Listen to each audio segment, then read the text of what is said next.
making violence, killing brothers with your riders, selling drugs upon the corners, but the prophets here, so boy, you better. You've been making violence, killing brothers with your riders, selling drugs upon the corners, but the prophets here, so boy, you better man up.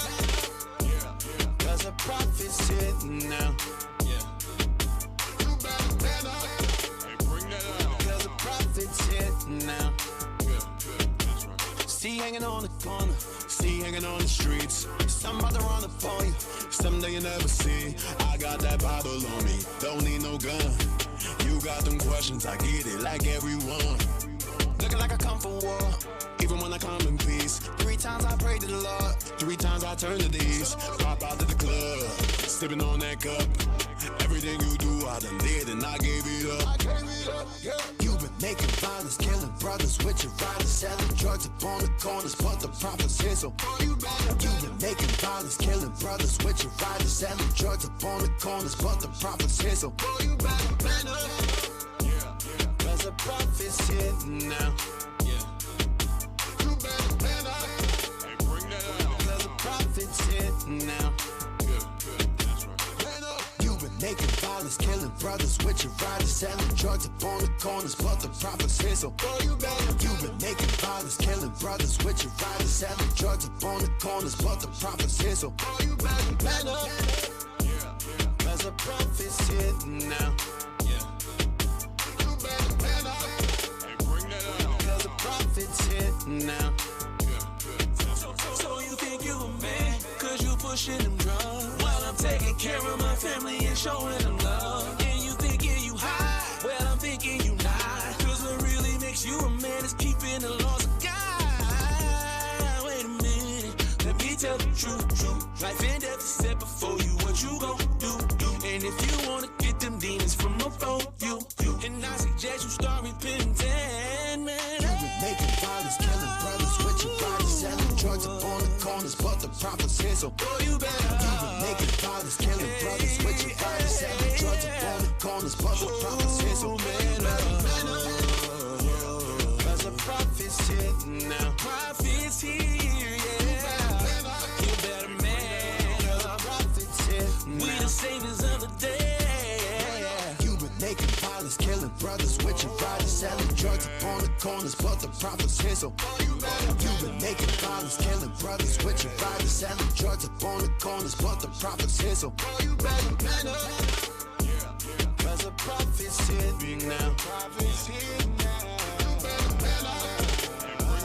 Cause the prophets here now. Saviors of the day. Fire, God's words is a fire. If you never get burned, you will never shine brighter. So we're gonna make it hotter. Come cool, take a look now, coming to the fire. Like a brother Azariah. Praise up, going in, coming in the Naya. Mishat, look around you, see an angel right behind you. All of these heathens be capping it up. I'm the real king and there's no other one. When I touch down, your timing is up. Pouring out fury, so give me your cup. So you give me your cup and I'm filling it up. Babylon falling, ain't nowhere to run. Ain't no one stopping until all is done. Blow on the trumpet and bang on the drum. You've been making violence, killing brothers with your riders, selling drugs upon the corners, but the prophets here, so you've been making violence, killing brothers with your riders, selling drugs upon the corners, but the prophets here, so you better man up. Cause the prophets here now. You better man up. Hey, bring that out. Cause the prophets here now. That's right. Man up. You've been making violence, killing brothers with your riders, selling drugs upon the corners, but the prophets here, so you've been making violence, killing brothers with your riders, selling drugs upon the corners, but the prophets here, so you better man up. Cause the prophets here now. You better man up. Hey, bring that out. Cause the prophets here now. That's right.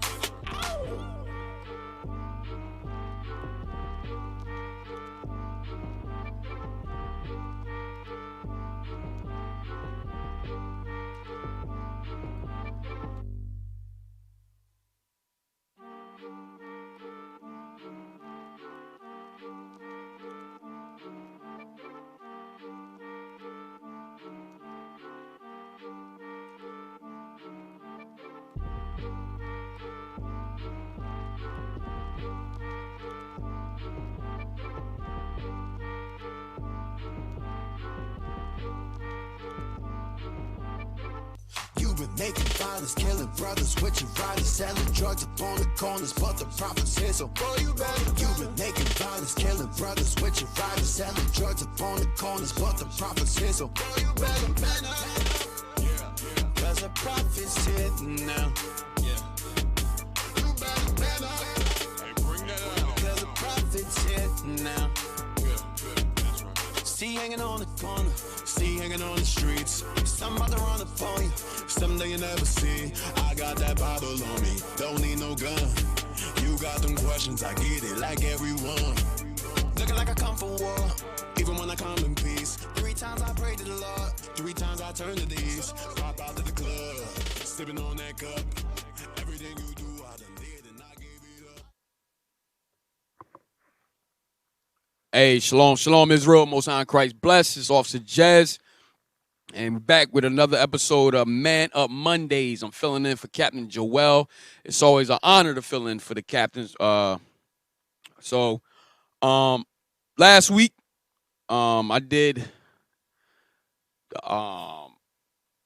I did persecutions and captivity for keeping God's laws. So it's called persecutions and captivity for keeping God's laws. This is part 2. So we got all the way up to, we did Assyrian captivity, where I referenced our forefather Tobit, and the persecution that he ended up going through in the Syrian captivity. And also I did the Babylonian captivity and our forefather Daniel, how we suffer persecution in that captivity. And notice I'm about to say Esau, but notice with the nations in our captivity, they came up with the same pattern of what led up to our persecution, which was what? Defaming us. Okay, they defamed us. Then they put in they set up certain decrees, certain laws. Okay, they made certain mandates. Okay, to come after us. So what I was showing is that in each captivity, the same thing happened to us in each captivity. All right, it was the same pattern, same rhetoric, malicious, same thing today, calling us a hate group. All right, so the same labels, all these things were reoccurring things that was happening to us in our different captivities, all for keeping God's laws. So now I ended with the Persian captivity. Now I'm gonna do a recap. I'm gonna go back with the Persian captivity. Some things I missed, I'm gonna bring up. I want to give me that page, and I can't see myself. We on YouTube. All right. Give me the page with. I want to start off. No, I want to start. Yeah, I want to start with this book right here.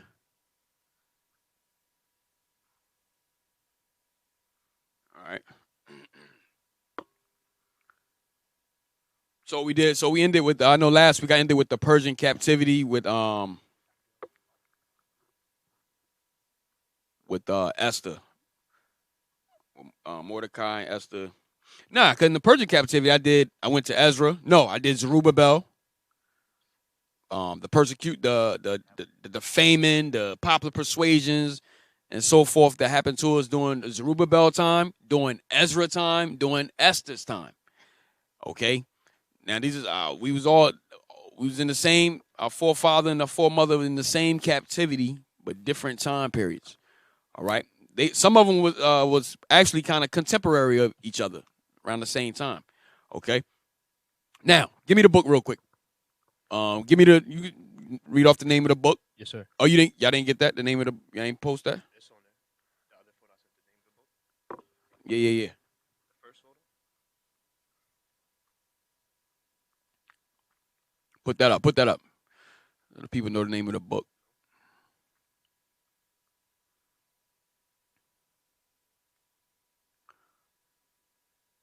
All right. Shout out to Officer Shatiel for this book right here.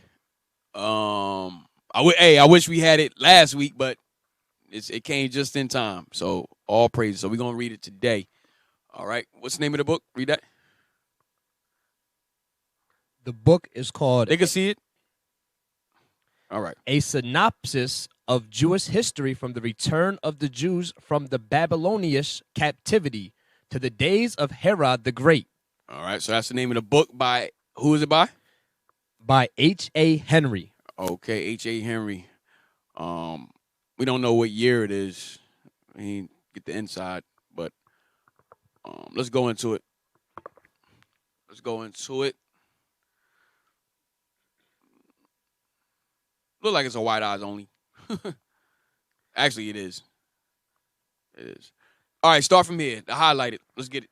The enemies of the Jews did not seem to be satisfied with their already degrading state. Right. So it says the enemies of the Jews, which is the other nations, they were not satisfied with our already degraded state, meaning the poverty that we in. Like today, the poverty that we in, we always on the bottom. We can't prosper. We the last hired, the first fired. These are the degrading state that our people is in. Okay, but the nations, they not satisfied with that thing. Read on. But every exertion must be made to crush them still more. Whoa. Go back. Read that all together again. The enemies of the Jews did not seem to be satisfied with their already degrading state. Right, so they wasn't satisfied with our degraded state already. All right, they wasn't satisfied. Like today, they wasn't satisfied after we came out of slavery in 1865. They wasn't satisfied with that. They made black codes. They came up with Jim Crow. Huh? They redlined us. Okay, they giving us bad food today. Okay, still lynching us, still being shot down the streets. Our enemies are not satisfied with the way we are today. Okay, they're not satisfied with that. And back then, they wasn't satisfied with our degraded state that we were in. Go ahead. The enemies of the Jews did not seem to be satisfied with their already degraded state. Read. But every exertion must be made to crush them still more. You see that? Every exertion. Look up the word exertion. I like to look up words, man. Look up the word exertion. Every exertion was still made to crush us.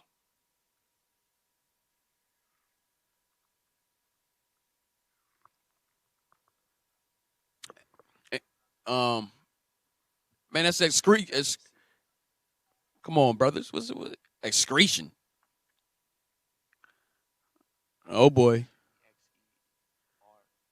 Exertion. EXERTION. Yes. Exertion. Read that. Definition of exertion: physical or mental effort. Definition 2: the application of a force, influence, or quality. Okay. Synonyms. Read some of the synonyms of the first one. Effort, strain, struggle, toil, endeavor, hard work, labor, industry, blood, sweat, and tears, pains, assiduity, acidiciousness. Where you at? The great one. Oh, yeah, assiduity. Exercise, activity, elbow grease, graft, yaka, travail, moil. All right, so it says physical or mental effort, exertion, strain, struggle, hard work, labor, pain. So go back. Watch this. The enemies of the Jews did not seem to be satisfied with their already degraded state. But every exertion, every pain, every hard work, every labor, every struggle, go ahead, must be made to crush them still more. So no matter what, they said, look, they still got to be crushed. Even the state that they in already, we need to crush them furthermore. Furthermore. Go ahead. By even preventing them from attending and praying to the God of their fathers. You see that? They knew. That was the crushing. That was the crushing state that they wanted us in. That's why. Give me Psalms 83. Psalms 83. Yes, get Psalms 83 first. Let's get that first. Psalms chapter 83 and verse 1. Keep not thou silence, O God. Hold not thy peace, and be not still, O God. For lo, thine enemies make a tumult, and they that hate thee have lifted up the head. Right. The enemies have lifted up their head against the Lord They have taken and us. Go ahead. They have taken crafty counsel against thy people, and consulted against thy hidden You ones. see that? So our enemies, the nations, which is also God's enemies, okay, they taken crafty counsel against us. Go ahead. They have said, come, and let us cut them off from being a nation. One crafty counsel they've taken against us. I remember one the class bishop just did. He was saying how they can engineer the food to target a certain race. That's crafty counsel. In some of our cities, the water is bad. Right? We get now, and with the water, like in Flint, Michigan, the water turned up bad. You had Newark, New Jersey, the water turned up bad. That's crap. Why do you think that's happening? In every city that we in, the water is bad. That ain't by coincidence. There's crafty counsel behind that thing. Okay? There's crafty counsel behind that thing. Damn, give me some more crafty counsel.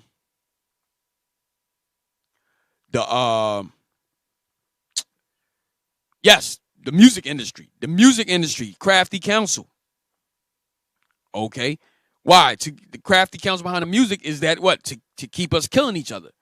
To keep us hating each other. Putting the guns in our community. Putting the drugs in our community. These things are crafty counsel against our people.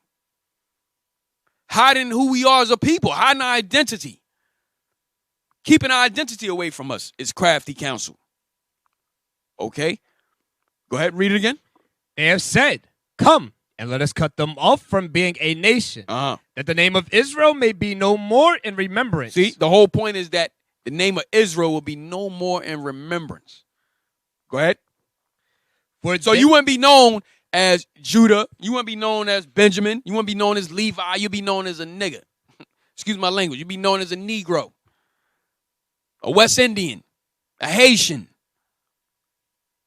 okay, Dominican, crafty counsel. Go ahead. For they have consulted together with one consent. They are confederate against thee. The tabernacles of Edom.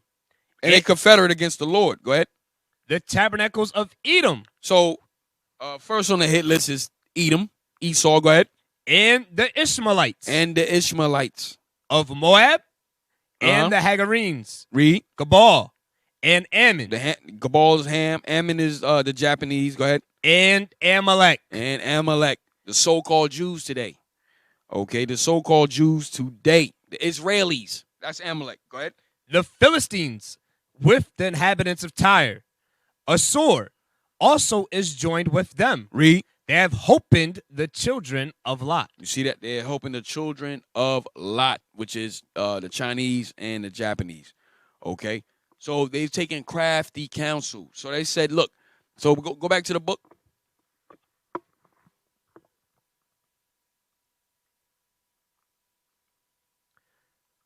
The enemies of the Jews did not seem to be satisfied with their already degraded state, but every exertion must be made to crush them still more, by even preventing them from attending and praying to the God of their fathers. You see that? So the whole purpose was to prevent us from attending and praying to our God.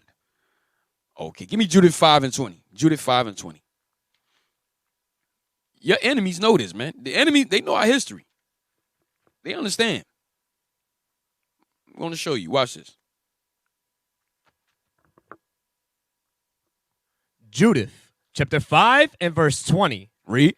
Now therefore, my Lord and Governor, if there be any error in this people, and they sin against their God, let us consider that this shall be their ruin, and let us go up, and we shall overcome them. Right. So the enemy, the nations know if we sin against our God, okay, he said if we be in any error, all right, and we sin against our God, he said, then let us consider we should overcome them. But they must be in sin. They got to be in sin. That's the only way we're going to overcome them. Go ahead, read on. But if there be no iniquity in their nation, let my Lord now pass by. But hold on. Let's talk about this before we. So this is an Ammonite. This is a so-called Japanese. So he like, listen. So he's given intel about us, our history, to the general Harlarphanes. Okay, so he letting them know, like, look, if they in sin, we can definitely overcome them. But if they're not in sin, read on. But if there be no iniquity in their nation, let my Lord now pass by. We need to keep it moving. Okay, there's no iniquity in them. Let's just keep it moving, man. All right, let's just keep it going. Go ahead. Lest their Lord defend them. You see that? Lest our God, he's saying, look, lest their God defend them. Read. And their God be for them. Uh-huh. And we become a reproach before all the world. You see that? So the nations know. They know. You think they don't know today? That's why the book, go back to the book now. Go back to the book. Read that. The enemies of the Jews did not seem to be satisfied with their already degraded state. Uh-huh. But every exertion must be made to crush them still more, by even preventing them from attending and praying to the God of their fathers. The nations know this. They know our history. Okay, they understand. Look, if they in sin, we can overcome them. What you think slavery was about? What you think the transatlantic slave trade was about? We was in sin. We broke God's laws. The nations knew once we in sin, they could overcome us. Hey, y'all got that book, Black Holocaust? You know what I want? Yeah, I don't know what I want. Black Holocaust. It's in the files, the Black Holocaust. Just put in Black Holocaust. Because the nations, they understand. Why are you looking for that? Give me, the scriptures come to my head. Give me Lamentations 2:17.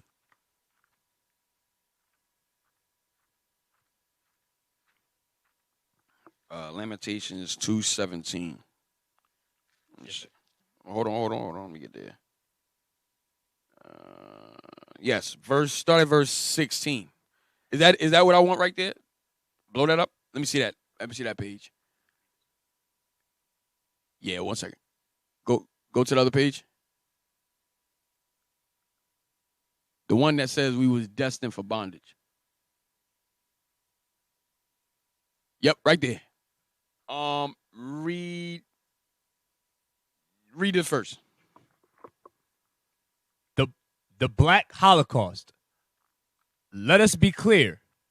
It was the Arabs who set the foundation for exporting Africans. So I'm giving an example. I'm using this book to give an example of how the nations know our history, and they know about our God, and they know if we in sin, they know they can overcome us. I'm showing you through I'm going to back this up. Go ahead with this book right here. This book is called The Black Holocaust. Very good read. Very good read. If you can get it, get it. All right. It's not as expensive as the other books. All right. You can obtain this. It's an inexpensive book. All right. Go ahead. It was the Arabs who set the foundations for exporting Africans, for taking the people of Africa to strange and horrible lands. Right. But Africans were not considered capital by the Arabs as they were by capitalists. It was true that many Arabs saw Africans as inferior human beings. So the Arab Ishmael already seen, when it says Africans, it's talking about Israelites, it's talking about us. They already seen us as inferior human beings. Why? Read. Destined for bondage. Because they said we was destined for bondage. How did they know that? How do they know we destined for bondage? Where did they read that at? The Bible. That's where they read it at. The Bible. Read that one more time. It was true that many Arabs saw Africans as inferior human beings. Destined for bondage. So this is talking about the sub-Saharan slave trade. all right, which preceded the transatlantic slave trade. All right, we was taken captive and taken as slaves by the Arabs. All right, we was, and sent where we were sent to over on the East Coast. They was taking us to India. They was taking us to Japan. They was taking us because they was getting us from Zanzibar on the East Coast of Africa. All right, so that's this trans-Saharan slave trade right there. All right, but he said we was destined for bondage. Where did they read that? Give me. They read that in the Bible. Give me Lamentations 2:17. Watch this. The book of Lamentations, chapter 2 and verse 16. You can take that down. All thine enemies have opened their mouth against thee. They hiss and gnash the teeth. They say, we have swallowed her up. So all our enemies say we have swallowed her up. Go ahead. Certainly, this is the day that we looked for. What do they mean? This is the day we looked for. What they mean? This is the day that we looked for. Read it again. All thine enemies have opened their mouth against thee. They hiss and gnash the teeth. Read. They say, we have swallowed her up. We swallowed Israel up. We swallowed the nation of Israel up. Go ahead. Certainly, this is the day we looked for. Certainly, this is the day we looked for. We was waiting for this day. Why? Because we knew they was destined for bondage. Why? Because if they broke God's laws, we knew we could overcome them. We waited for this day. We understood this day was coming. Now it's time. Go ahead. We have found, we have seen it. Found it where? Deuteronomy 28. They read it. They know. The nations know. They study our history. They study our history. That's how the Japanese, the Ammonite, the Japanese in Judith, that's how he knew our whole history. I didn't read the whole thing, but he knew our whole history from Abraham all the way up. Everything. Go ahead. The Lord have done that which he had devised. He hath fulfilled his word. Where? In Deuteronomy 28. The curses. Go ahead. He hath fulfilled his word that he had commanded in the days of old. See that? Go ahead. He hath thrown down and have not pitied. Read. He hath caused thine enemy to rejoice over thee. He hath set up the horn of thine adversaries. And the enemy do rejoice over us to this day. They rejoice over us. All right? Some of you black folks about to celebrate this wicked holiday, Christmas, which they rejoice over us on. Yes. Christmas, the day of Christmas, Merry Christmas is them rejoicing over us going into captivity. That's what Christmas is about. Give me that. This scripture's popping in my head. Revelation. Give me Revelation 11 and 8, I think it is, or 11:11.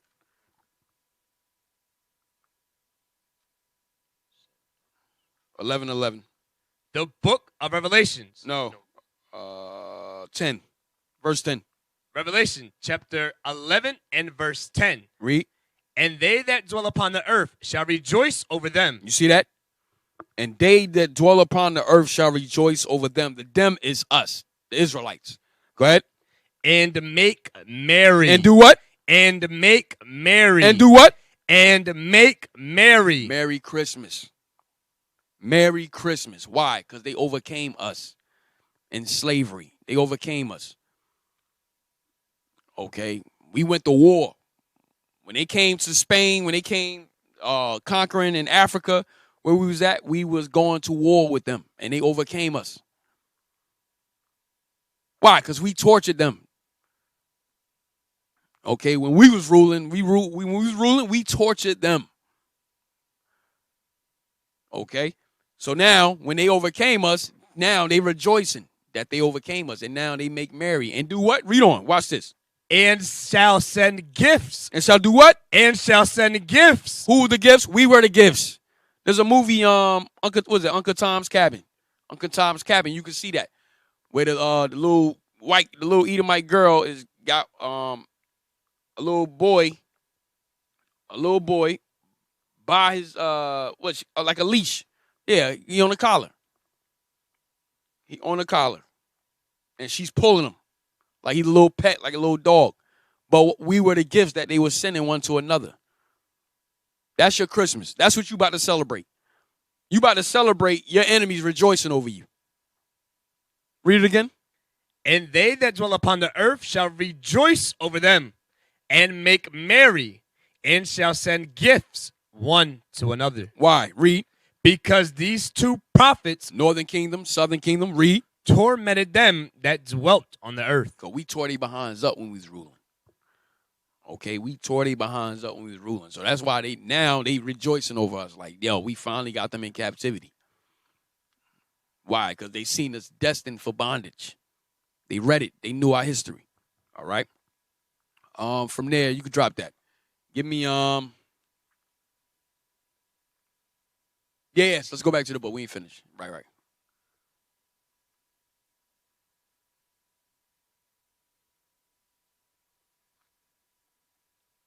By every exhortation must be made to crush them still more, by even preventing them from attending and praying to the God of their fathers. Read. This infliction appears to have been far more grievous to the nation at large than all the worldly persecutions which could possibly have been invented against them. Damn. So they saying us not being able to pray to our God was the worst than all the persecution that happened to us.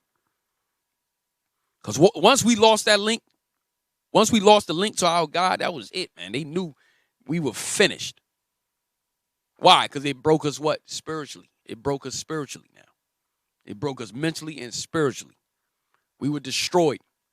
Okay, so once we lost that link to praying to our God, okay, we didn't have that protection no more.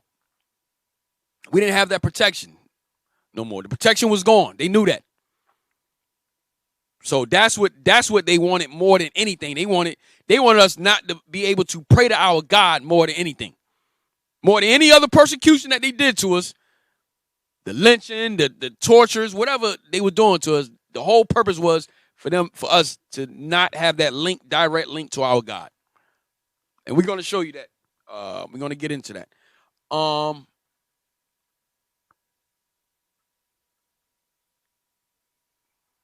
thinking of a scripture, but never mind. Hey, give me the other book with Ezra, Nelson's. No, I want.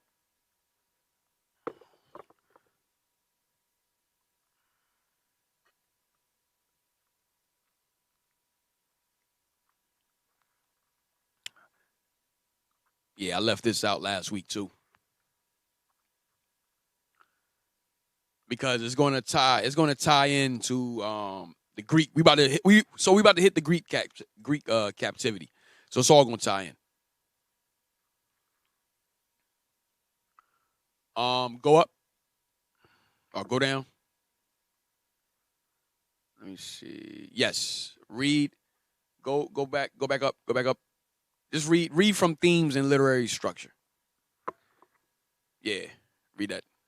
Themes and literary structure. So last week I left off with the Persian captivity, so I wanted to add this into to leave off with the Persian captivity. It's going to lead up to the Greek. I'm going to show you, how it transitioned, the transition of what happened. Go ahead. Ezra relates the first two returns from Babylon, the first led by Zerubbabel, and the second led decades later by Ezra. Its two divisions are the restoration of the temple and the reformation of the people. The basic theme of Ezra is restoration. The restoration of the temple and the spiritual, moral, and social restoration of the returned remnant in Jerusalem under the leadership of Zerubbabel and Ezra. Both are undertaken despite opposition and difficulty. Right. So both are undertaken despite opposition and difficulty. What? The restoration of the temple and the spiritual and moral and social restoration of the return and the building of the wall. Okay, he said both are undertaken despite opposition and difficulty. We read about that opposition. We read about that difficulty. Go ahead. The restoration of the temple and the people required a reassertion of the distinctive identity of Israel and her faith, together with separation from other peoples and pagan beliefs. Right. Okay, so it says the restoration of the temple and people required a reassertion of the distinctive identity of Israel and her faith, together with separation from other peoples and pagan beliefs. Go ahead, read on. This restoration was taking place in the context of the Persian Empire, Read. in which the dominant religious tendency was the merging of religious beliefs into one. They trying to do that today with Judaism. What they call it? The Abrahamic something. I forgot what it's called, but they trying to merge Judaism, Islam, and Christianity all into one. But look, they were doing this back then. This is where they get it from. Read it again. The restoration was taking place. Hey, nobody know what that called? I forgot. What's the Abrahamic? Yeah? Okay. And Judaism. Yeah, the Abrahamic family house. Thank you. All right, go ahead. The various peoples of the empire were encouraged to... Go ahead. Okay.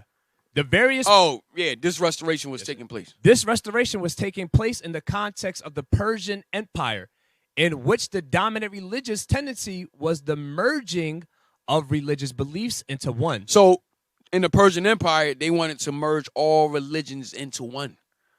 That's why I say they doing this. They trying to do the same thing today. All right, go ahead. The various peoples of the empire were encouraged to maintain their distinctive cultures. So, this is what I want to get to. The various peoples of the empire were encouraged to maintain their distinctive cultures. So, our culture, we was able to maintain that. That was, look, the king was okay with that. Go ahead. But Go ahead. Without religious exclusivism. It's not exclusivism. Exclusivism. As exclusivism. Say it. Exclusivism. This guy, man. Anyway, so it says the various peoples of the empire were encouraged to maintain their distinctive cultures, but without religious exclusivism.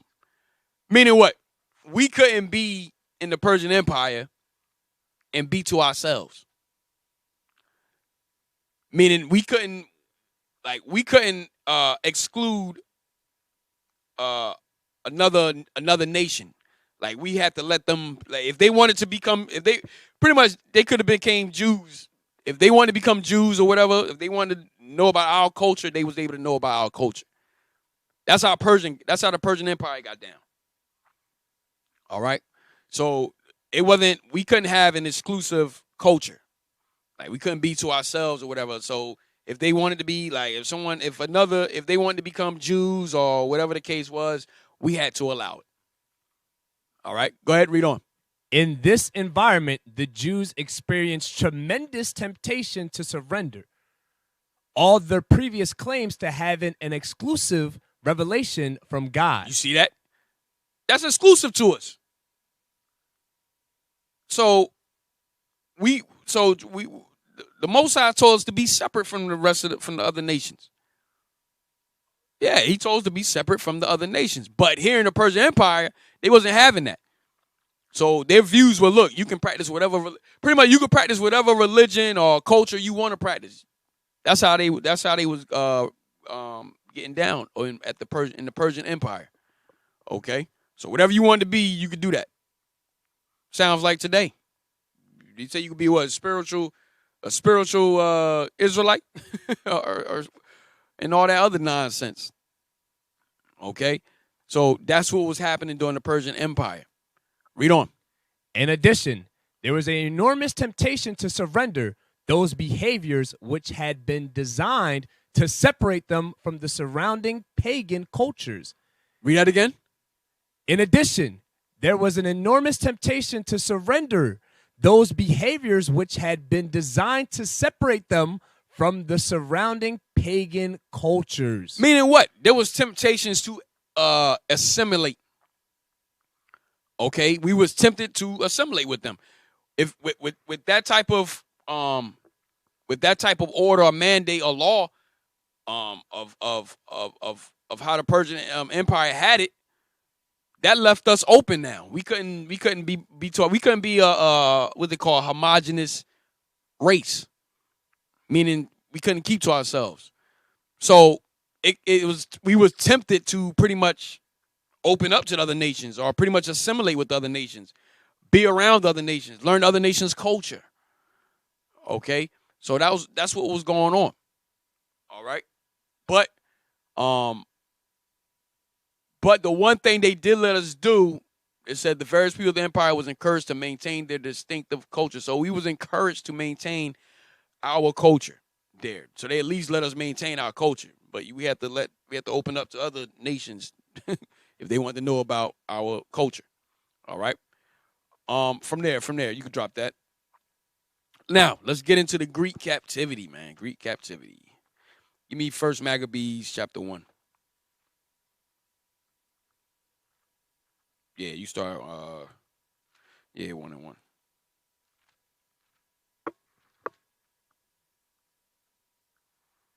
The book of 1 Maccabees, chapter 1 and verse 1.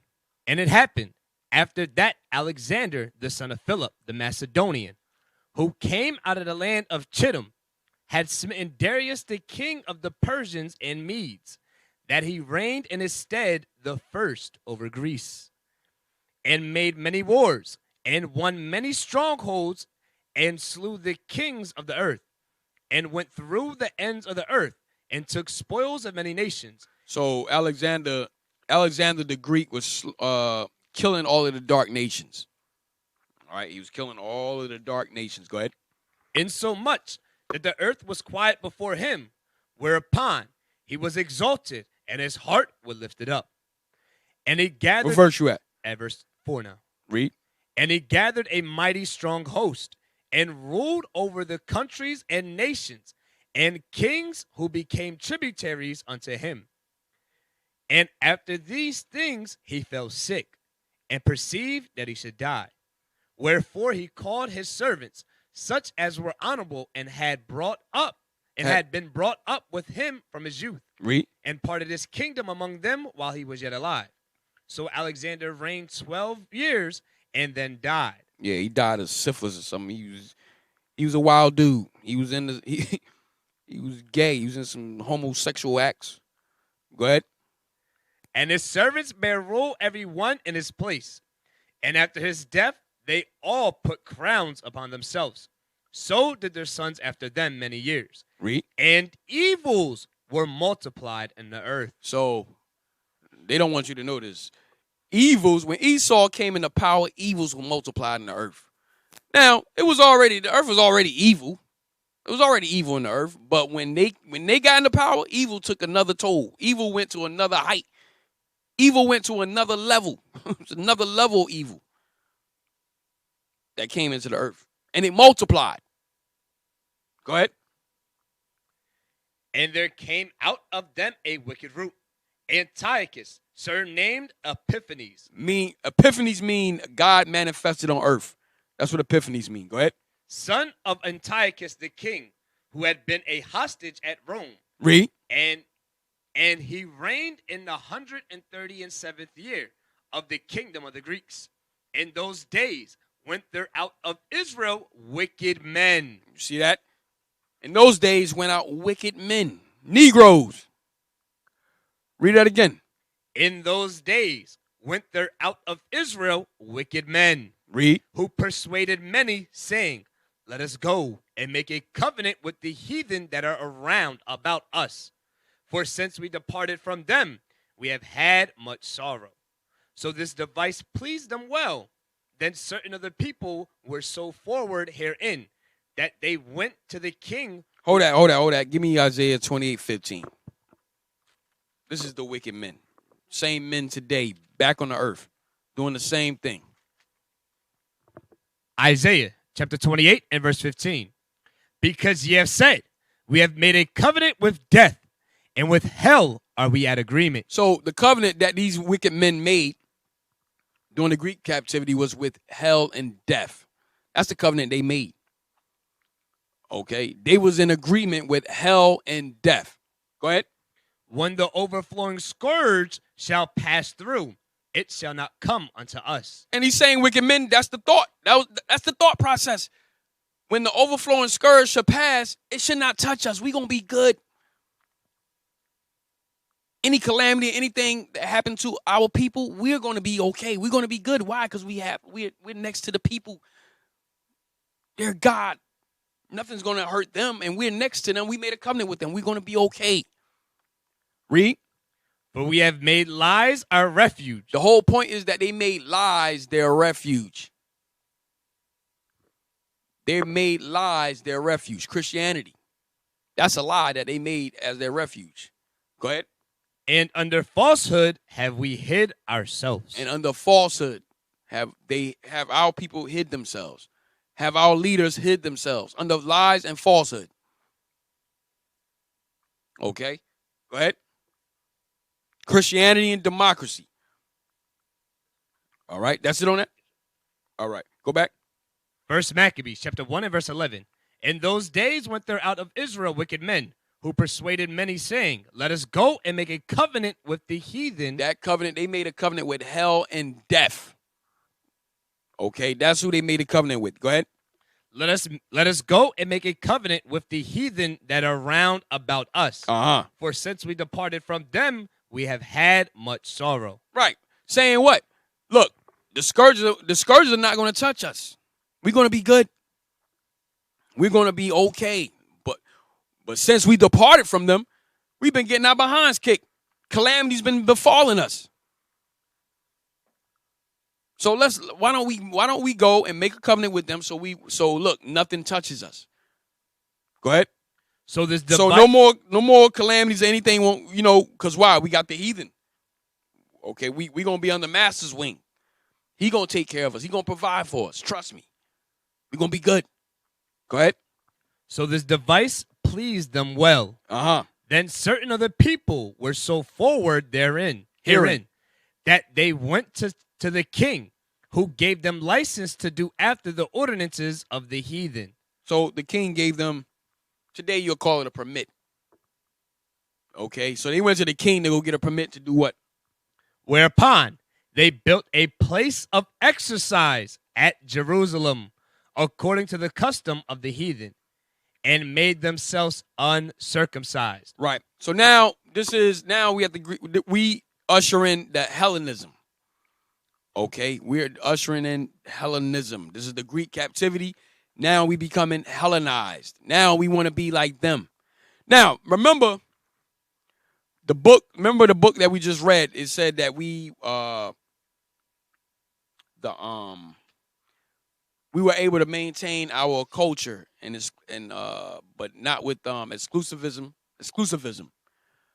But we knew during the captivities before the Greek captivity, we knew to be separate from the other nations. We understood that. Okay, we understood who we were. We knew who we were. But now that Esau come into play and evil's being multiplied, now Hellenism comes in where they want you to forget. Esau want us to erase. They want to erase our whole identity from off the earth. This started with Esau. The other captivities, we knew who we were. We knew we were Israelites. But now come Esau.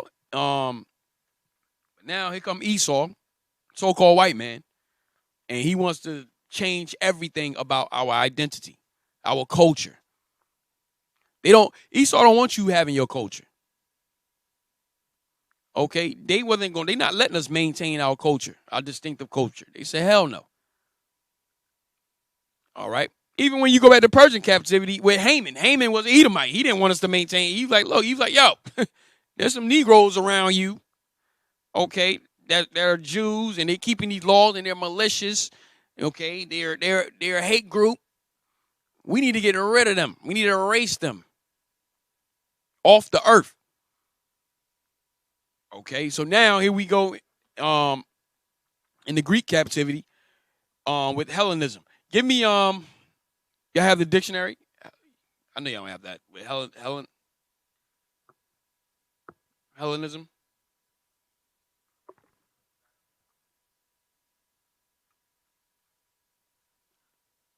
The Compact Bible Dictionary. You keep reading until they get it. Verse 15, and made themselves uncircumcised, and forsook the holy covenant, and joined themselves to the heathen, and were sold to do mischief. Now, When the kingdom was established before Antiochus, he thought to reign over Egypt, that he might have the dominion of 2 realms. Wherefore he entered into Egypt with great multitude, with chariots, and elephants, and horsemen, and a great navy, and made war against Ptolemy, king of Egypt. Read. But Ptolemy was afraid of him and fled, and many were wounded to death.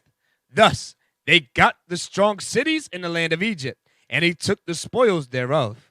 And after that Antiochus had smitten Egypt, he returned again in the 143rd year, and went up against Israel and Jerusalem with great multitude, and entered proudly into the sanctuary, and took away the golden altar, and the candlestick of light, and all the vessels thereof, and the table of the shewbread, and the pouring vessels, and the veils. So this is around the time that Antiochus, he defiled our temple. All right, go ahead. And the censers of gold, Which is, at this time, the abomination, Bishop went over this, the abomination of desolation. Okay, which is Esau. Go ahead. and the veil, and the crowns, and the golden ornaments that were before the temple, all which he pulled off. He took also the silver, and the gold, and the precious vessels. Also he took the hidden treasures which he found.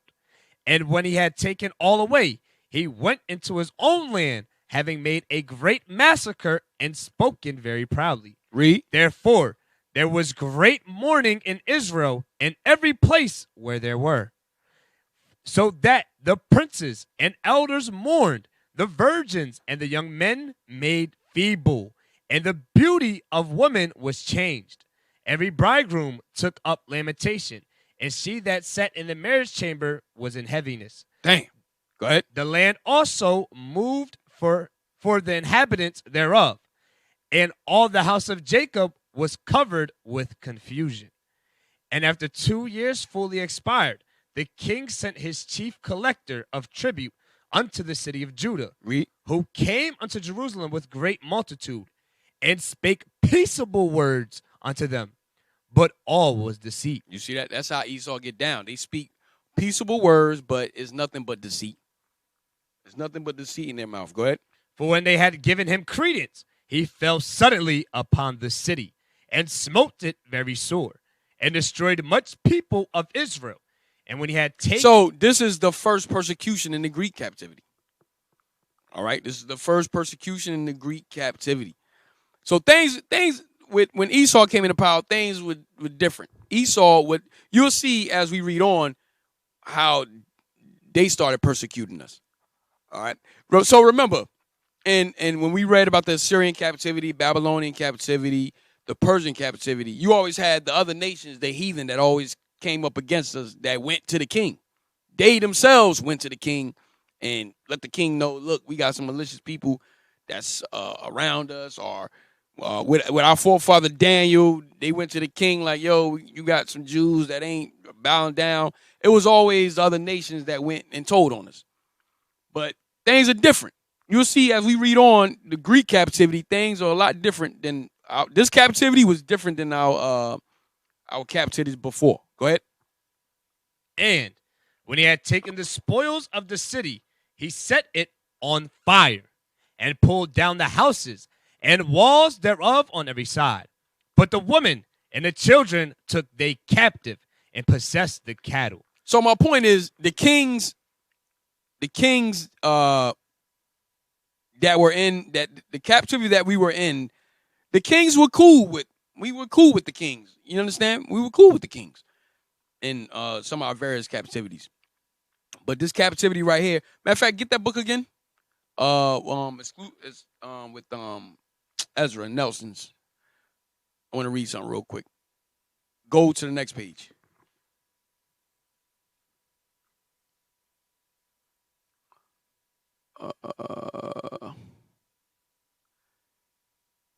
Yes. Go back and read the bottom and then read this part. I just want this one part right here though. That's it. To back up my point that what I'm saying about the captivity before the Greek captivity, how the kings, they were more sympathetic towards us and, let us keep our laws until another nation went to them and defamed us. Go ahead.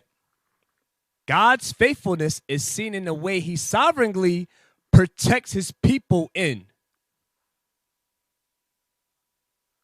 the midst of a powerful empire while they are in captivity. Right. So the Most High, he protected us in our captivities. Go ahead. They prosper in their exile, and God raises up pagan kings who are sympathetic to their cause. You see that? The Most High raised up pagan kings who are sympathetic to our cause. Go ahead. And encouraged them to rebuild their homeland. Yeah, like King Cyrus. He encouraged us to go back. He gave us liberty by the hand of the Most High to let us go back. The Most High put the spirit on him to let us go home and rebuild our homeland. But my point is, the kings in the Syrian captivity, Babylonian captivity, the Persian and Mede captivity, they were sympathetic kings. They were sympathetic to us. Why? The Most High put that spirit on them to be sympathetic to our cause. All right? To the point that they would encourage us to, for example, they would encourage us to go what? To go back home to rebuild our homeland. But now you can take that down, but now we get here to the Greek captivity with Esau. Things are different with them, man.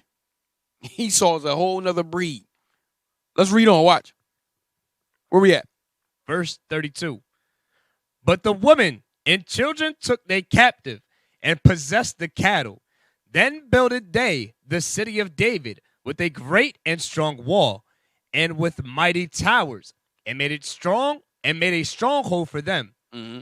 And they put therein a sinful nation, wicked men, and fortified themselves therein. They stored it also with armor and victuals. And when they had gathered together the spoils of Jerusalem, they laid them up there. So they became a sore snare. For it was a place to lie in wait against the sanctuary, and an evil adversary to Israel. Read. Thus they shed innocent blood on every side of the sanctuary and defiled it, insomuch that the inhabitants of Jerusalem fled because of them. Whereupon the city was made an habitation of strangers, and became strange to those that were born in her. And her own children left her. Read. Her sanctuary was laid waste like a wilderness. Her feasts were turned into mourning. Her Sabbaths into reproach. So our Sabbaths were turned into reproach. Go ahead. Her honor into contempt. Read. As had been her glory, so was her dishonor increased. And her excellency was turned into mourning. So this was the first persecution that went down, all right, when Esau came into power. Now, I wanted to get into Hellenism. Give me y'all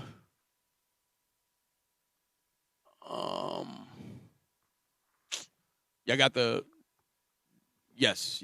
Hellenist. This is the Zondervan Compact Bible Dictionary. Hellenist.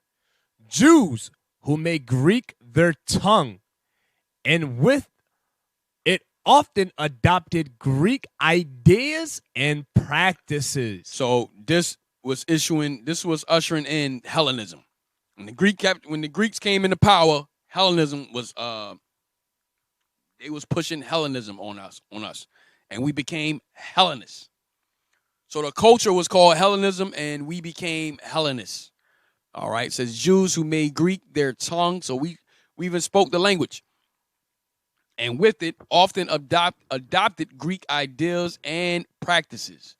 Okay, so we became Greeks. We wanted to become Greeks. Give me the other book before we get back into the persecution and all that. Page, yeah. Let me see. It's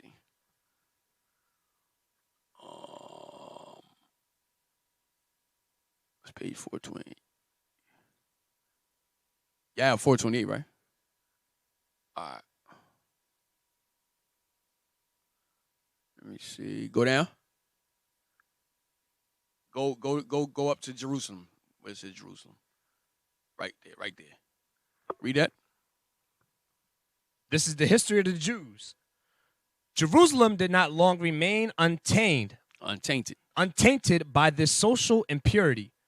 Joseph, from friendship let us suppose, for his royal pardon introduced Dionysian. Patron introduced Dionysian festivals into Judea. At the turning point of Dionysian, go up. Let's read what the Dionysian festivals are. Start to highlight Philopater.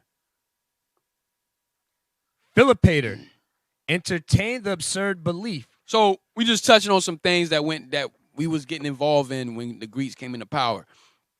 How we became Hellenists and what we was doing as Hellenists. Okay, go ahead. Philopater entertained the absurd belief that his ancestors were descended from the god of wine, Dionysus. Bacchus. So Dionysus is Bacchus. Go ahead. And he considered himself obligated to introduce Bacchanalian revelries into his kingdom. They still do that today. The Bacchanalian revelries. They be I think Benjamin be doing that nonsense. They be doing that. Yeah, Benjamin be doing that. What they call Bacchanalian Carnival, something like that. Yeah, go ahead. Anyone wishing to, girls be half naked out in the street, all the other nonsense. Yeah, they still doing that today. Parading in the streets, having like a procession. So that's still going on. Go ahead. Anyone wishing to ingratiate. Where you at, man? Anyone wishing? I'll read from the top again. Philopater entertained the absurd belief that his ancestors were descended from the god of wine, Dionysus, Bacchus. Bacchus, go ahead. And he considered himself obligated to introduce Bacchanalian revelries into his kingdom. Read. Anyone wishing to graduate himself with the king and his boon companions was forced to belong to the fraternity of Dionysus. You see that? The fraternity. So this fraternity. This is where fraternities and sororities come from, man. This is where they come from. They come from all this Greek Hellenistic madness. Read on. Whenever Joseph was called to Alexandria, he joined. So I'm sorry. So Dionysus or Bacchus, okay, was the god of wine, pretty much the god of pleasures. All right, the god of pleasure. Go ahead. Whenever Joseph was called to Alexandria, he enjoyed the doubtful honor of being invited to the king's orgies. So Joseph was our people, and he was rich. So the king would invite him to the orgies that the king was having. Go ahead. King's orgies, and of being received by the followers of the god of wine. Read. It was such a feast that it was at such a feast. It was at such a feast that he contracted a violent passion for one of those dissolute dancing women who never failed to be present upon these occasions. Read. Jerusalem did not long remain untainted by this social impurity. Joseph, from friendship, let us suppose, for his royal patron introduced Dionysian festivals into Judea. So he the one that brought these festivals to our land. He the one that brought the festivals to our land. Okay? Brought this revelry and orgies and nonsense. He brought it into Jerusalem, into Judea. Go ahead. At the turning point of the year, when winter makes way for spring, when the vine bursts into blossom and the wine into barrels ferments a second time, then the Greeks held their great festival in honor of Dionysus, the festival of the barrel openings. Read. 2 days were devoted to intoxicating orgies. Damn. It says 2 days were devoted to intoxicating orgies. Drunk and having sex all over the place. Go ahead. When friends interchanged pitchers of wine as presents. Now remember, this. Now he brought this into Judea. Go ahead. He who drank most was most honored. This festival of the barrel opening was now to be celebrated in much the same way in Judea. You see that? Now here we go. Now we celebrating it. It takes one Negro. Go ahead. But in order to clothe this festival in a Judean garb, the rich made it occasion for dispensing alms to the poor. Revelry is also the attendant of exercise, indulgence, and wine. So it said, but in order to clothe this festival in a Judean garb, the rich made it an occasion for dispensing alms to the poor. So they made it, they like disguised it. Yeah, they disguised it. It's like a drug dealer giving out turkeys on Thanksgiving and Christmas. Made like he doing something good for the community. Go ahead. The rich Judeans soon copied the Greek customs. No. We read revelry is always. Revelry is always the attendant of excessive indulgence in wine. The rich Judeans soon copied the Greek customs. So this is what I want to get to also. The rich Judeans soon copied the Greek customs. I want you to notice it started with the rich. It started with the rich and famous of our people. Go ahead. And callous to the prompting of shame and honor, they introduced singers, dancers. So now the rich of our people introduce singers, dancers. Go ahead. And dissolute women at these festivals. And poetical. So now you got entertainers at these festivals. Singers, dancers this is of our people now. Go ahead. A poetical writer raises a warning voice against the growing unchastity of the age. So he's quoting Sirach. Go ahead. Meet not with a harlot, lest thou fall into her snares. Why? Because Sirach, the book was written during the Greek time period. Go ahead. Use not much the company of the songstress, lest thou be taken with her attempts. Give not thy soul unto harlots, that thou lose not thine inheritance. The love of art and beauty which Joseph introduced into Judea did not compensate for this loss of chastity and morality. Right. So everything that he's introducing into Judea, okay, it didn't compensate for the loss of the chastity and morality that we had for keeping God's laws. Go ahead. Even earnest men under Greek influence became to cast doubts upon their old traditional belief. So now we starting to doubt we starting to doubt our laws. We starting to doubt our forefathers. We doubting scriptures like, yo, we don't want to do this. We don't even want to keep God's laws now. Why? Because now the rich, understand, it said the rich was were instrumental in introducing all of these things into Judea. Why the rich? Because why? The rich, you look up to the rich, right? What happened? The poor, you're going to look up to the rich, so we're going to follow, naturally you're going to follow what the rich do. For example, you see the rich now on Twitter and you got TikTok and give me some of these platforms. Twitter, Facebook, Instagram.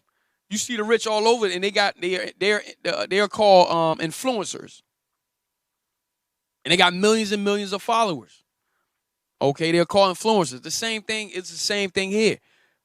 That's why they start with the rich. They're going to start with the celebrities or the rich of our people, and then they're going to set. They're the ones that's going to set the trend, and guess what? We're going to follow it. Okay, same pattern. Go ahead. Even earnest men under Greek influence began to cast doubts upon their old traditional belief. They questioned. You see that? Even earnest men under Greek influence by what? The rich of our people. Because why? They became the influencers. So now, guess what? They started gaining a following. For example, you see how a rapper dress. You see videos, rapper. You're going to cop. Look, I want that jacket he got. I want the girls he got. Football player. Yo, look at the women he's surrounding himself with. Look at his house. Look at his car. Look how he live his life. I want that. I want to do that.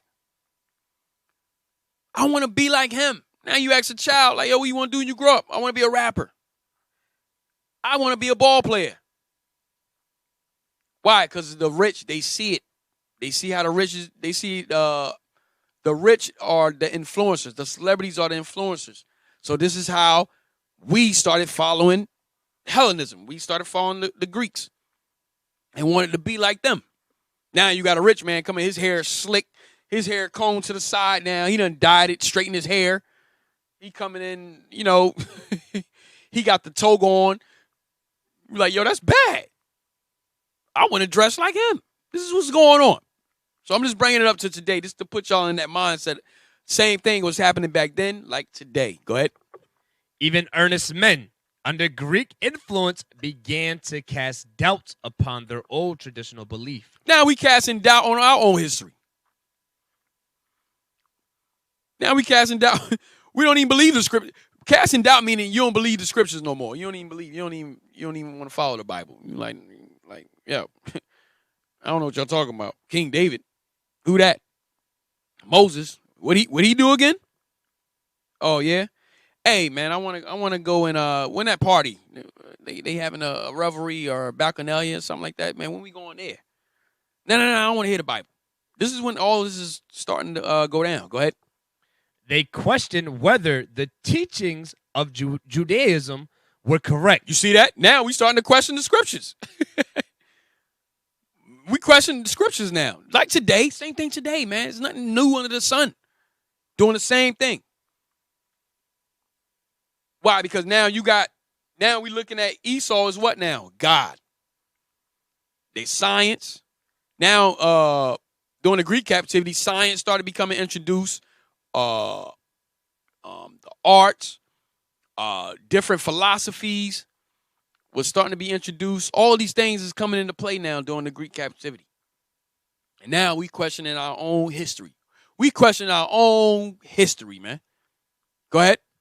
They questioned whether the teachings of Judaism were correct and true throughout, whether God really demanded from man to the denial of all self-gratification, and whether the deity in any way concerned itself about the great universe and the small world of mankind. So our teachers started questioning the scriptures. They started questioning the scriptures and the laws. That's what's going on. Go ahead. The teachings of Epicurus inculcating the impotence of the gods and the recommending of self-indulgence. Nah, man, read that right, man. And that's the recommending self-indulgence to man. So the teachers of Epicurus inculcating the impotence of the gods and recommending self-indulgence to man. So Epicureans, this was the sect called the Epicureans. All right, they believed in pleasures. Let's get them in the scriptures.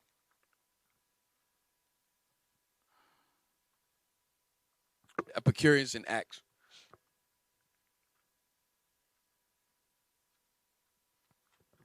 You know what I want? You know what I want?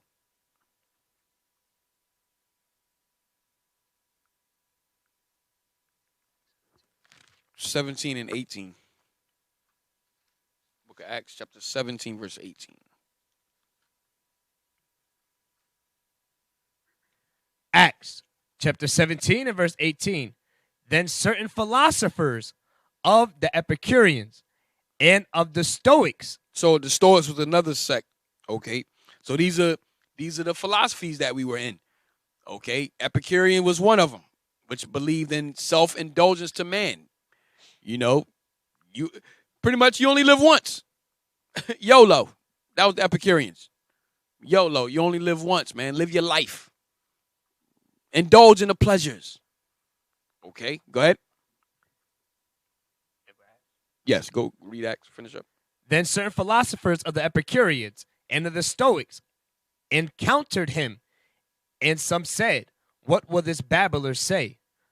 Others some, "He seemeth to be a setter forth of strange gods." So this is what they were saying to Paul. Go ahead. Because he preached unto them Jesus and the resurrection. Okay, right. So this is the Epicureans. All right, Epicureans and the Stoics. So they were philosophers. different philosophies that we were in. All right, go back to the book. And recommending self-indulgence to man were well received by the degenerate Greco-Macedonians. Greco-Macedonians. go ahead. Greco-Macedonians, and particularly by the upper circles of the Alexandrians.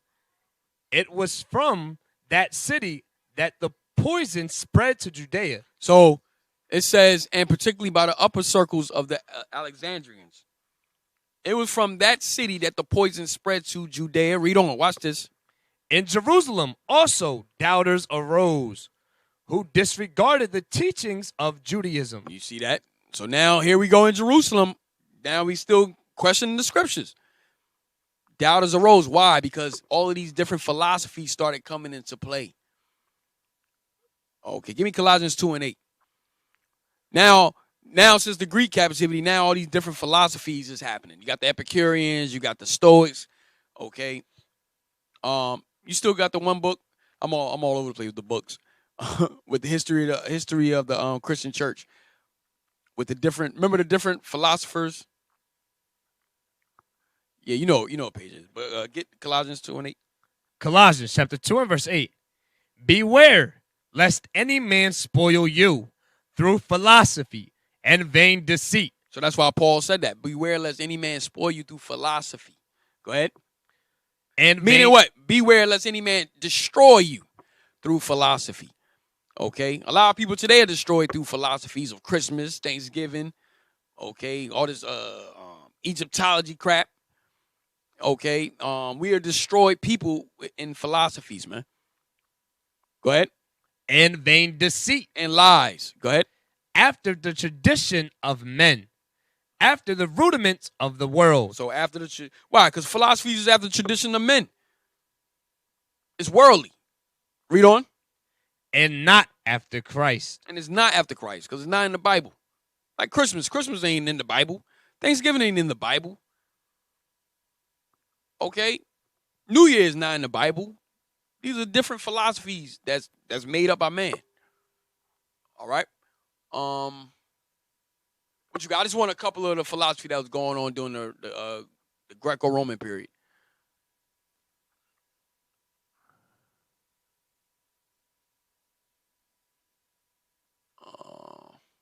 Just a couple of them.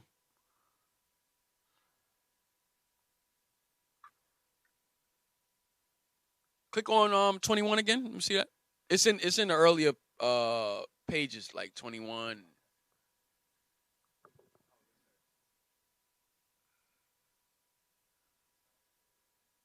Go. Do you have page 22 or 20? That's 22. Go back a little. Go back. Go back. Go back. Yeah. See, it says Oriental. Keep going. All right. Here we go. Thank you. This is some of the philosophy. Go back one more.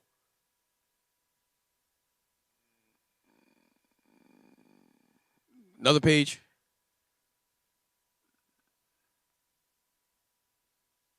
All right, read from here. The Greek philosophers.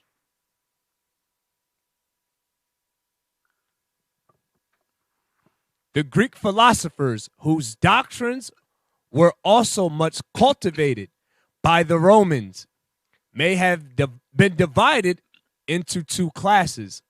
The first comprehended those whose tenets struck at the root of all religion. Read. A species of atheists who, while they professed to support and recommended the causes of virtue. Right, atheists, they don't believe there's a God. Go ahead. In reality, nourished the interest of vice, giving color to almost every kind of criminality. The other was composed of such as acknowledged the existence of a deity. So one of the other philosophies, they acknowledge the existence of a deity. Go ahead. Whom it was the duty of men to worship and obey. All right, jump down to the Epicureans.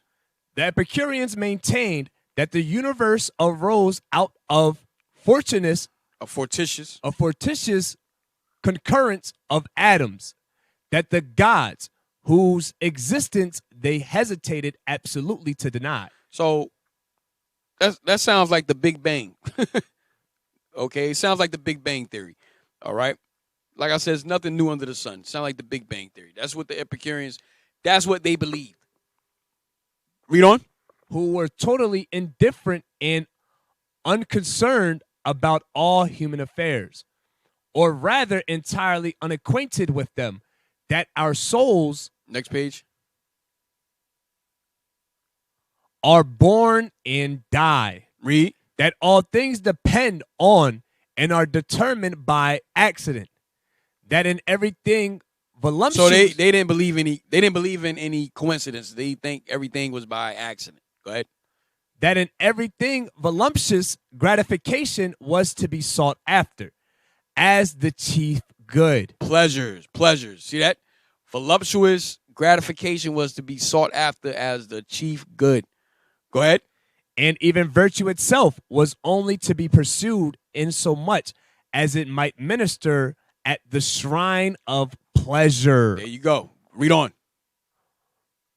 The votaries of a system like this, which indeed included nearly all the children of prosperity, the rich, the noble, and the powerful, naturally studied to pass their lives in one continued round of luxurious enjoyment. You see that? It always starts with the rich.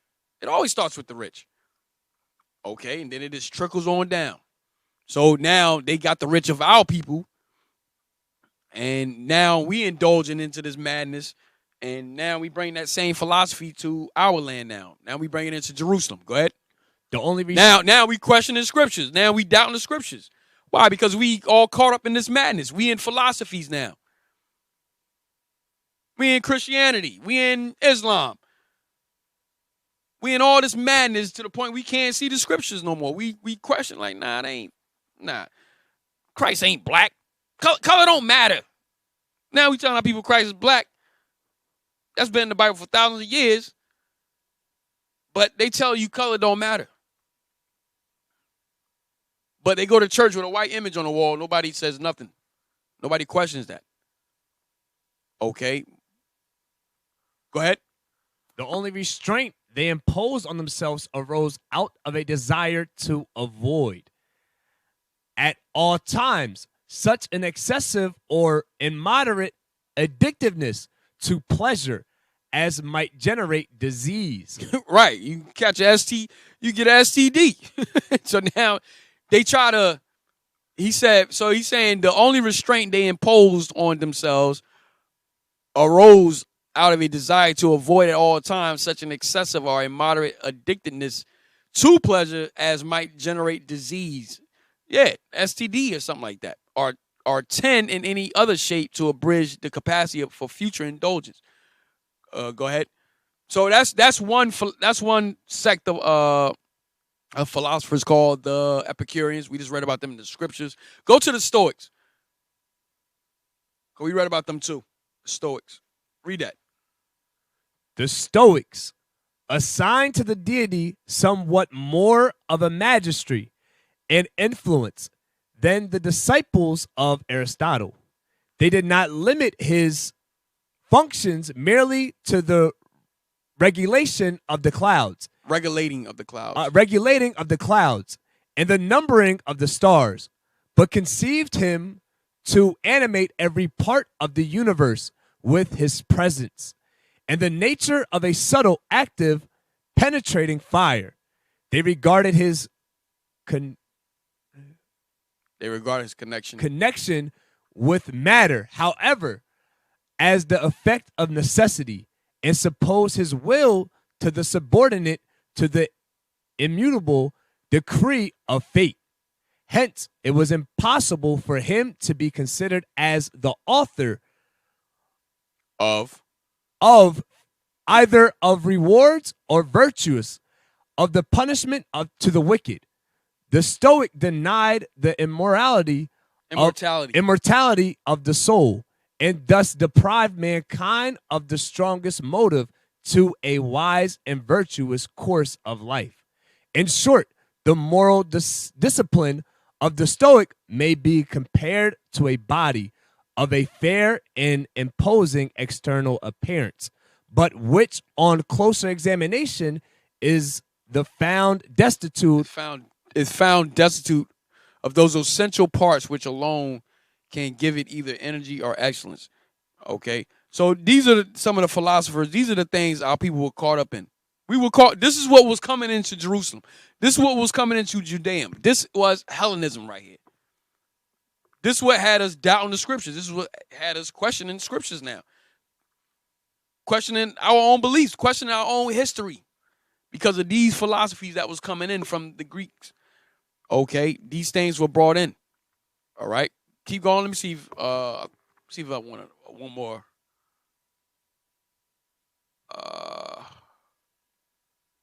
Go. Let me see. Go ahead. Next page. Go back some pages. Go back. Go back.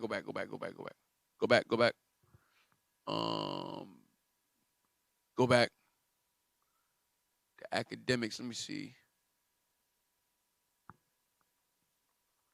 Go back. All right, that's it. You can drop that. Go back to the other book. We're going to finish that out and get back into the scriptures.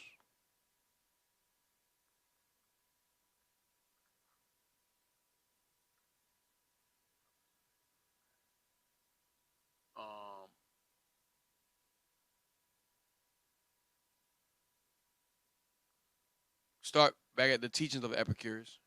The teaching of Epicurus inculcating the impotence of the gods and recommending self-indulgence to man were well received by the degenerate Graeco-Macedonians, and particularly by the upper circles of Alexandrians. It was from that city that the poison spread to Judea. See that? So now we Epicureans, now we Stoics, now we Platonists, now we academics. These are the different philosophies that was coming into Judea at the time when the Greeks came into power. Remember, evils were multiplied. Go ahead. So a lot of confusion right now. Go ahead. In Jerusalem also doubters arose, who disregarded the teachings of Judaism. These doubters might have led... These doubts might have led to increased mental activity had no discord been added. Had not discord been added. Yo, man, you reading from the book too, man. Had not discord been added to the corruption of manners. Right. So had not discord been added to the corruption of manners. Said these doubts might have led to increased mental activity. We was becoming dumb as hell. That's what was going on. We was becoming dumb as hell, man. All right. Next page.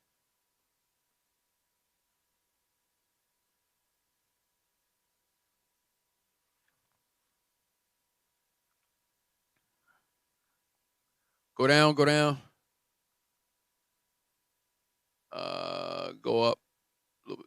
Start at Disintegration. What page is this? All right. The Disintegration. The disintegration of the Judean community, which began under Joseph's administration, increased rapidly during the constant struggle between the Seleucidians and the Ptolemies for the possession of Coelesyria. Coelesyria. Yeah, go ahead. Coelesyria. The leaders of the two parties were not particular as to the means they employed to forward their own cause. So Joseph was high priest. He was high priest at this time. Okay, he was high priest at this time. All right. So it says the disintegration of the Judean community, which began under Joseph's administration, increased rapidly during the constant struggle between the Seleucidians and the Ptolemies for the possession of Coelesyria. Go ahead, read on. The leaders of the two parties were not particular as to the means they employed to forward their own cause, or to injure that of their antagonist. The friends of the Seleucidians were above all things determined to find allies amongst the foreign nationalities, in and around Judea. Read. The Greeks living in Palestine places as well as the native Gentiles hated the Judeans See that? So these other nations, they always hated our guts. Go ahead. on account of the humiliations they had suffered at the hands of the tax collector Joseph. There were other antagonistic races besides. The old names of the enemies of the Judeans still existed, recalling the warlike Next page. days of the judges and of David's reign. The Idumeans and the Philistines were in possession of Judean territory, and the former occupied even the ancient city of Hebron. Both hated the Judeans Both hated us. Go ahead.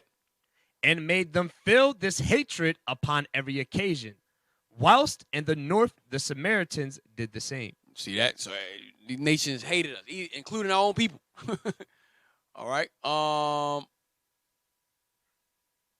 Read on. I think this is the last page I want right here.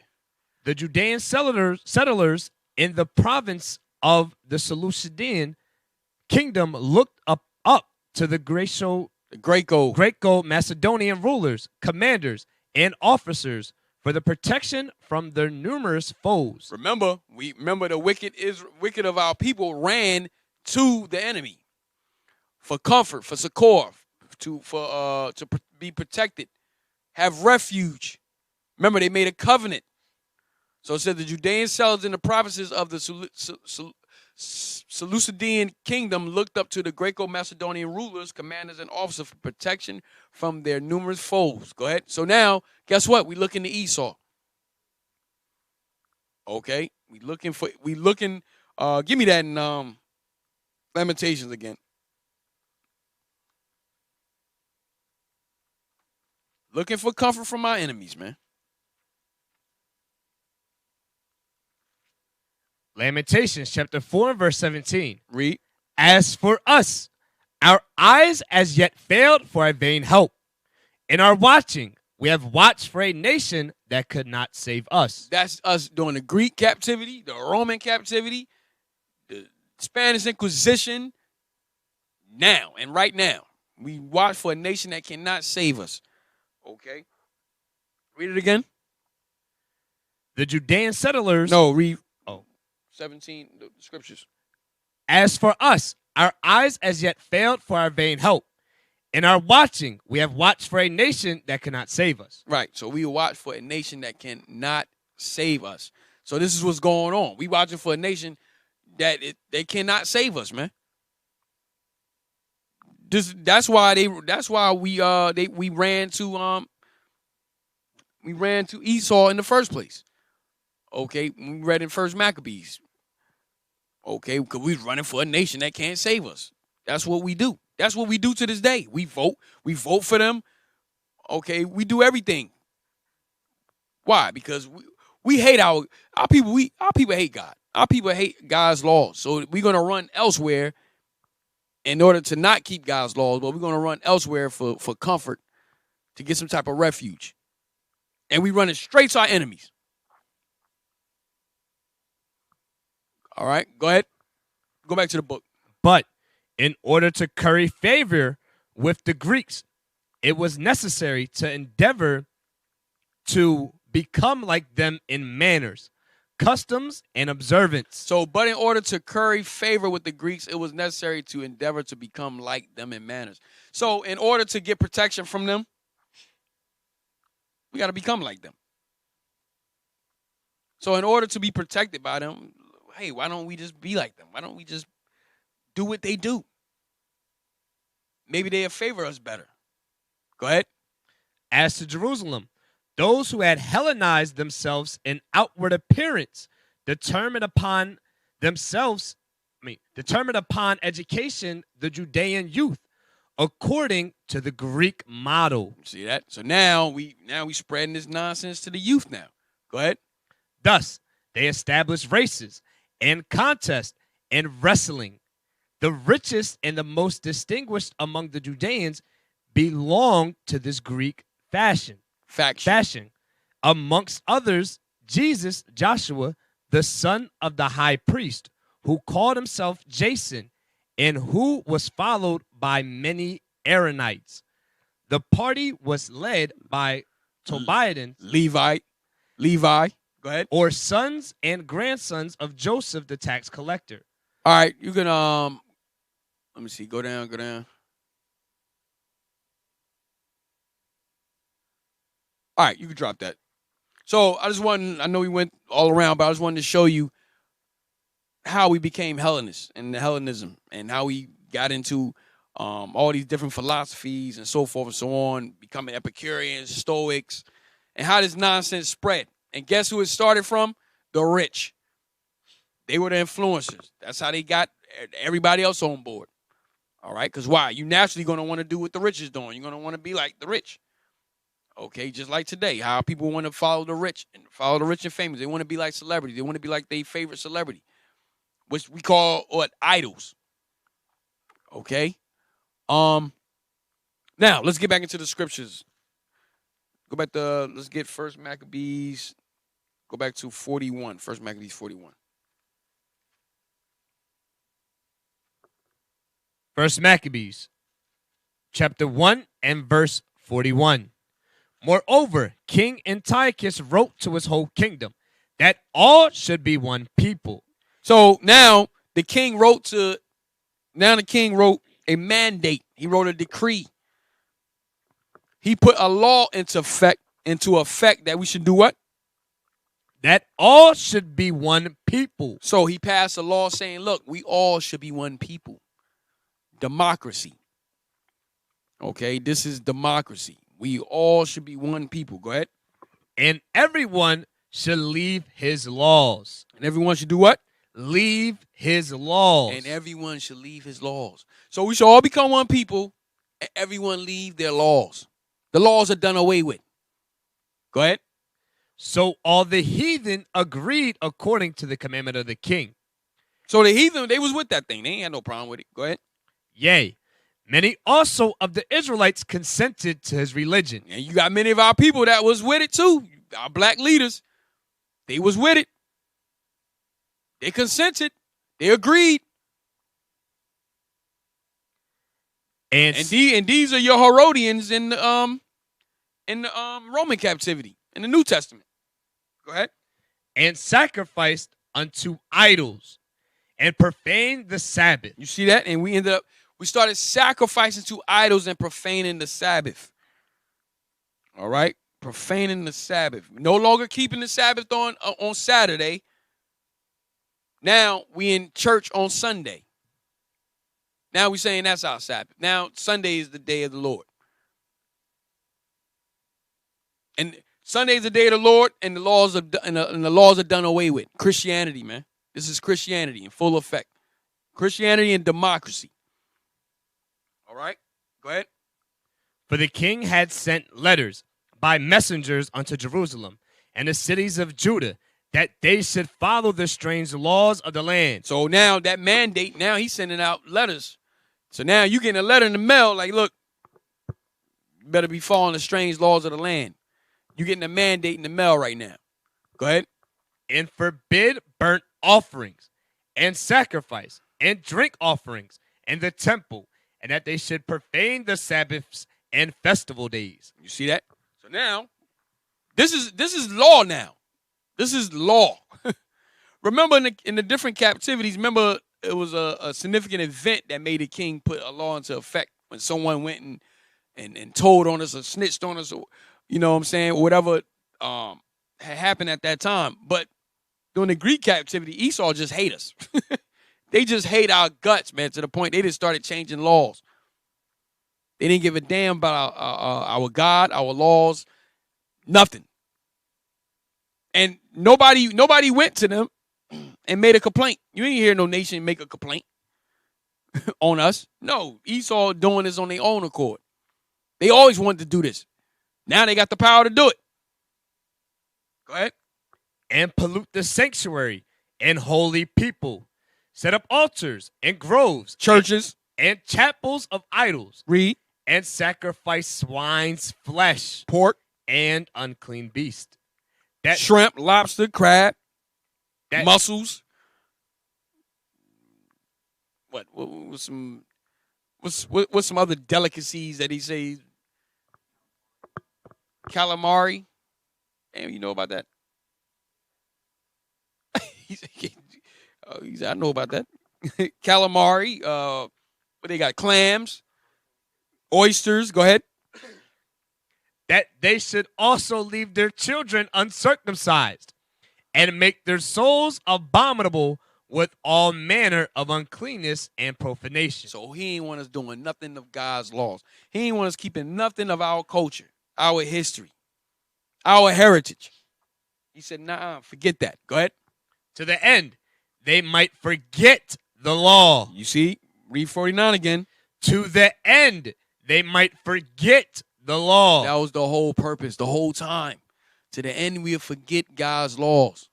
Why? Remember Judith 5:20? They know this. They understand. Yo, keep them in sin. Pay them on Friday so that they break God's laws. Pay them on Friday. All right? Give them their paycheck on Friday. Okay, so Saturday, next day is what? Sabbath. So they'll go by and sell, and they'll keep breaking God's laws.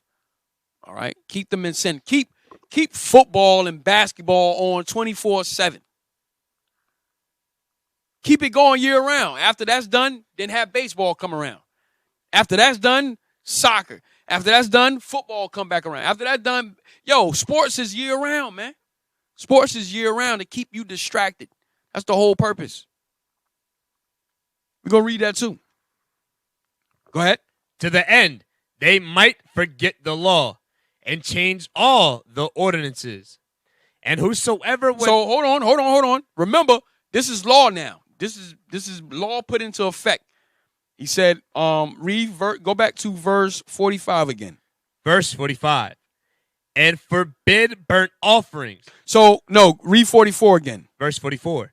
For the king has sent letters by messengers unto Jerusalem and the cities of Judah, that they should follow the strange laws of the land. So now that's a law. That's in effect. The law is we got to follow the strange laws of the land. That's a mandate. That's a decree from the king. Go ahead. And forbid burnt offerings and sacrifice and drink offerings and the temple, and that they should profane the Sabbaths and festival days and pollute the sanctuary and holy people. Go ahead. Set up altars and groves and chapels of idols and sacrifice swine's flesh and unclean beast, that they should also leave their children uncircumcised and make their souls abominable with all manner of uncleanness and profanation. Read. To the end, they might forget the law and change all the ordinances. See, that was the whole purpose. So now that's the law, right? That's law. That's been put in effect, right? Read verse 50. And whosoever would not do according to the commandment of the king, he said he should die. But how would they know that we wasn't doing according to the king? It was the Inquisition. Spanish Inquisition wasn't the only Inquisition. This was the Inquisition. How would they know we wasn't doing according to the king? There had to be an Inquisition going on. The king had done set up a whole informants, all type of madness. What we on our hidden history with the Spanish Inquisition, the same thing was going on here. That's nothing new. Same thing gonna happen today. They're gonna start setting up different laws, and then it's gonna be an inquisition to see who's following the laws and who's breaking them. It's gonna happen all over again. So this was the Inquisition. That's the only way they would know. Read verse 50 again. And whosoever would not do according to the commandment of the king, he said he should die. Read. In the selfsame manner wrote he to his whole kingdom, and appointed overseers over all the people, commanding the cities of Judah to sacrifice, city by city. Yeah, them your black leaders today, your reverends, your pastors today. These are your overseers. Go ahead. Then many of the people were gathered unto them, to wit, every one that forsook the law. And so they committed evils in the land, and drove the Israelites into secret places, Read. even wheresoever they could flee for succor. Now, Jump to verse. No, jump to 56. Read verse 56. verse 56. And when they had rent in pieces the books of the law, which they found, they burnt them with fire. Why? Because it was the Inquisition. They would come into our houses. They was coming to check to see if we was keeping the strange laws of the king. And they was coming to see if we was keeping our laws. Just like during the Spanish Inquisition. So when they seen us with our Bibles, they took it and burned them. Go ahead. And wheresoever was found with any the book of the testament, Read the scriptures. Go ahead. or if any consented to the law, the king commandment was that they should put him to death. You see that? So remember, this was law. This was the actual law in effect. This is a law that was passed. This was a bill that came to the president and they passed it. I'm just putting it in today's terms. It came up, they passed it. It's in effect. This was a mandate. Go ahead. Thus did they by their authority unto the Israelites every month to as many as were found in the cities. Now, the 25th day of the month, they did sacrifice upon the idol altar, Read. which was upon the altar of God, at which time, according to the commandment, they put to death certain women that had caused their children to be circumcised. Damn. Go ahead. And they hanged the infants about their necks, and rifled their houses, and slew them that had circumcised them. Howbeit, many in Israel were fully resolved and confirmed in themselves not to eat any unclean thing. So you had those of our people that had that spirit, like, nah, I don't care. I'll die for this. I'll die for this. Go ahead. Wherefore, they chose rather... And we got to attain that same spirit in today's captivity. We got to get that same spirit on us. That we'll be ready to die for this. Go ahead. Die for God's laws. Go ahead. Wherefore, they chose rather to die they chose rather to die, that they might not defile with meats, and that they might not profane the holy covenant. So then they died. And there was very great wrath upon Israel. So the persecution was on another level when Esau came into power. Give me 2 Maccabees. 2 Maccabees 4 real quick. 2 Maccabees 4. We almost done. 2 Maccabees 4, and then we're going to jump to 6. 2 Maccabees chapter 4, verse 12. 2 Maccabees chapter 4 and verse 12. For he built gladly a place of exercise under the tower itself, and brought the chief young men under his subjection. So this is Jason. Go ahead. And made them wear a hat. Now such was the height of Greek fashions, and increase of heathenish manners, through the exceeding profaneness of Jason, that ungodly wretch and no high priest, that the priest had no courage to serve any more at the altar, but despising the temple and neglecting the sacrifices, hastened to be partakers of the unlawful allowance in the place of exercise after the game of discus called them forth. So we wanted to be in a gym naked, throwing a disc.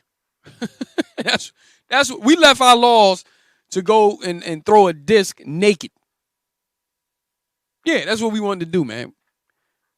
Read. Not setting by the honors of their fathers. Not setting by the honors of our forefathers, Moses, King David, Joshua, Ezekiel, Jeremiah. Read.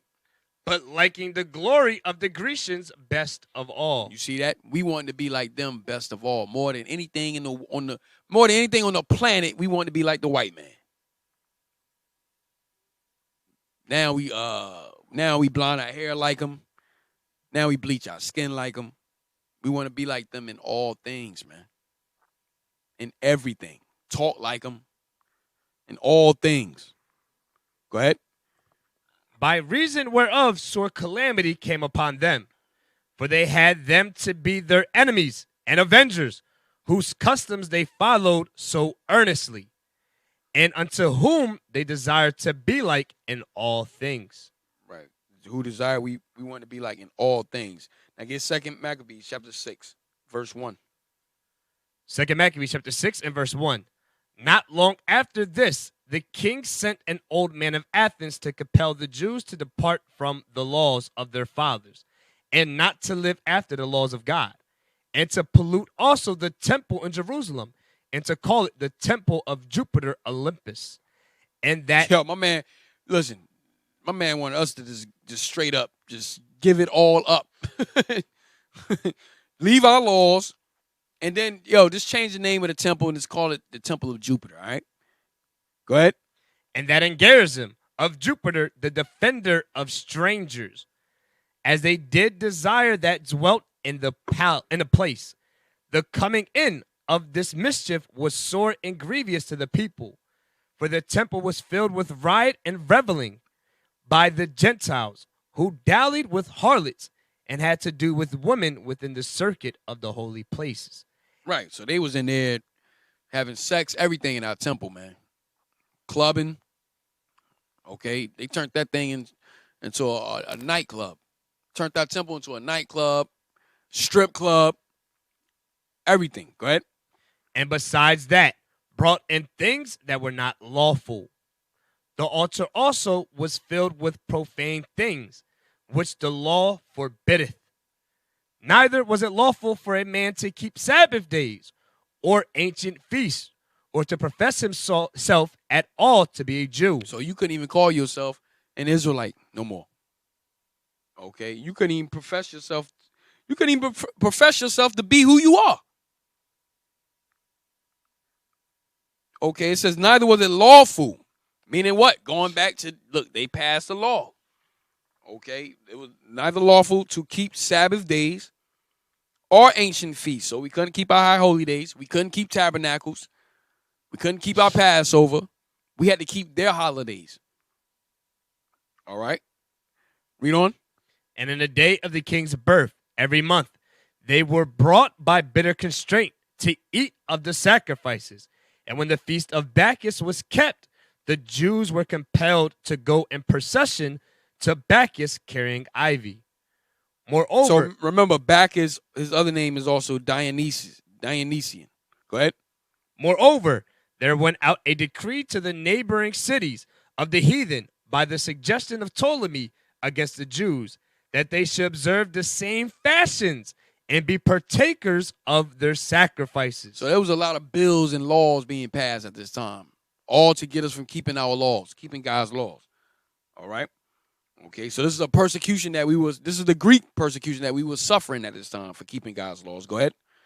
And whoso would not conform themselves to the manners of the Gentiles should be put to death. Should be what? Should be put to death. So we were being put to death if we didn't conform ourselves to their laws. We was being put to death. Go ahead. Then mighty man have seen the present misery. For there were two women brought who had circumcised their children, whom when they had openly led round about the city, the babes hanging at their breast, they cast them down headlong from the wall. And others had run together into caves nearby to keep the Sabbath day secretly, being discovered to Philip, were all burnt together. You see that? So this was a crazy persecution we was under right now for keeping our laws. All right? So they had done passed laws saying, look, you can't profess yourself you can't even call yourself an Israelite. You a nigga coon. You African American, you a Negro, that's who you gonna be. Don't ever call yourself an Israelite. That was law. It's gonna be law again. All right? Okay, so I'm gonna end it here. I still haven't hit the Roman captivity. I gotta hit the Roman captivity. I definitely gotta get to Roman captivity. All right, so that was the Greek captivity.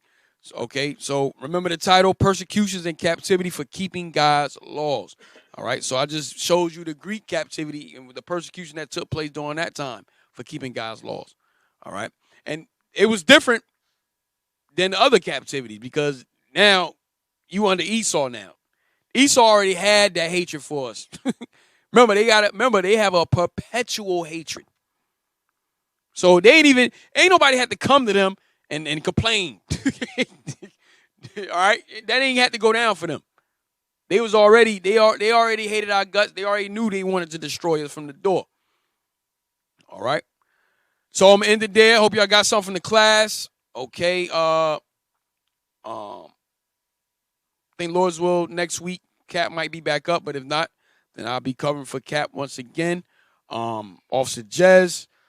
And with that, I'm going to say shalom.